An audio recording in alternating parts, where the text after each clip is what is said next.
دین کے علم کی حفاظت کرنے والا کوئی پورے ملک میں کوئی ادارہ نہیں ہے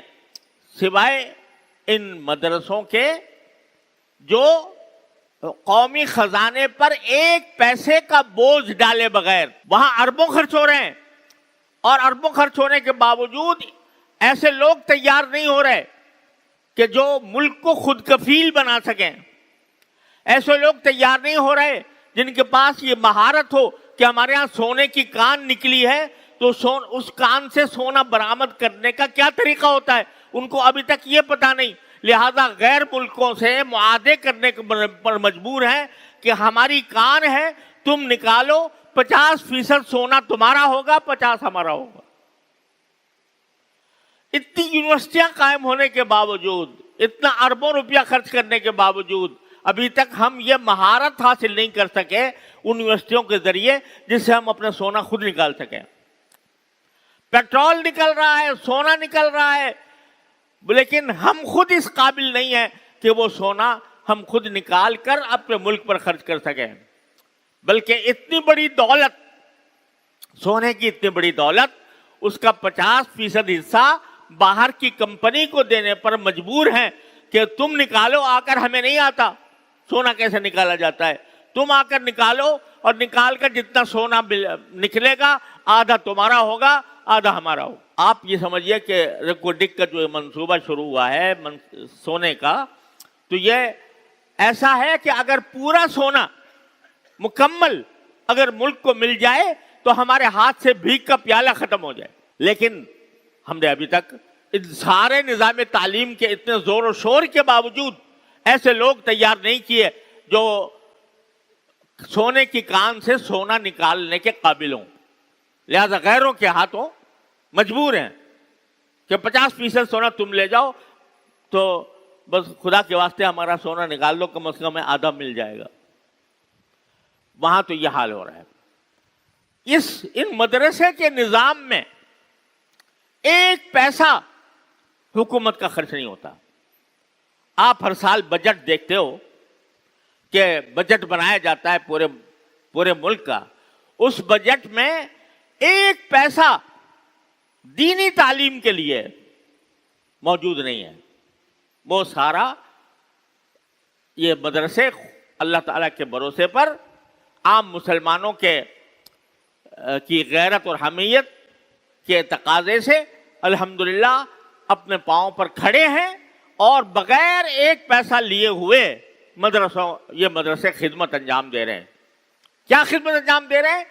کہ ملک میں جتنی مساجد آباد ہیں، پہلی بات تو یہ رکھیے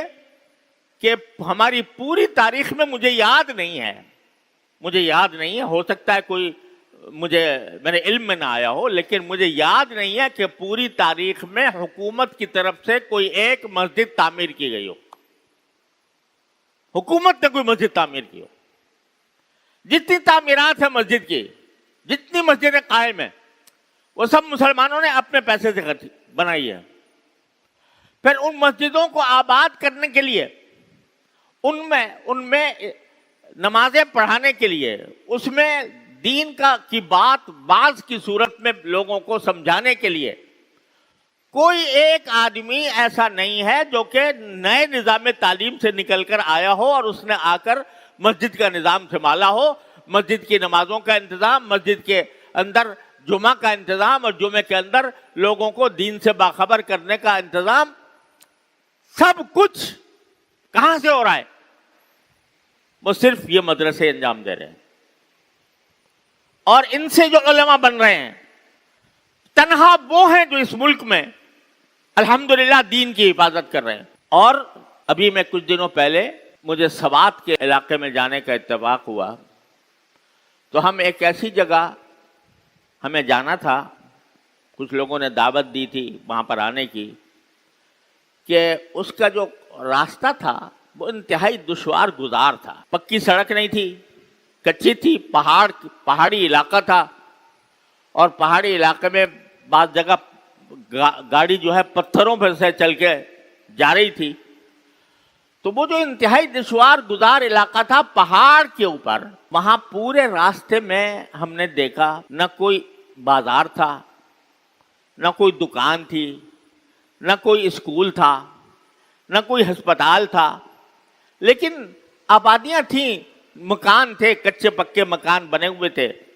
وہ بے شک تھے، لیکن نہ کوئی دکان، نہ کوئی بازار، نہ کوئی اسکول، نہ کوئی ہسپتال۔ یہ تقریباً 4-5 کلومیٹر کی پٹی ہوگی، اور گاڑی بھی چلنا بھی بڑا مشکل ہو رہا تھا، اور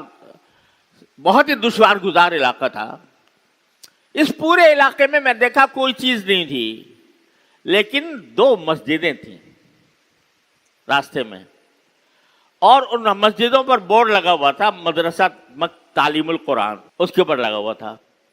اس جنگل میں، ان پہاڑوں پر، ان دشوار گزار علاقوں میں جہاں کوئی تعلیم کا کوئی سوال پیدا نہیں ہوتا، وہاں پر 2 ملا وہ بیٹھے ہوئے ہیں اور دین کا کلمہ پڑھا رہے ہیں لوگوں کو۔ سارے اس علاقے میں کوئی کسی بھی قسم کی تعلیم کا انتظام نہیں تھا، لیکن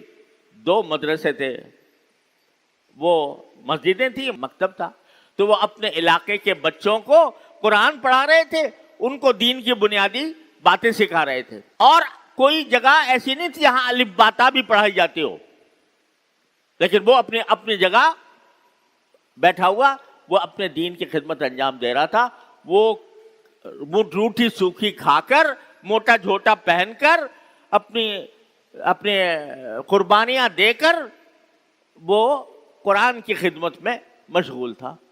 الحمدللہ سارے ملک میں یہ حال ہے۔ اس وقت ہم جس وفاق المدارس سے ہم وابستہ ہیں، وفاق المدارس العربیہ، اس کا ایک دارالعلوم کراچی بھی اس کا ایک حصہ ہے، اس کے پورے ملک میں 23,000 مدرسے ہیں، 23,000 مدرسے ہیں، اور وہ بلوچستان کے بالکل آخری جوب اور لورالائی سے لے کر اور گوادر اور پسنی تک، اور ادھر باجوڑ اور قبائل، سرحدی قبائل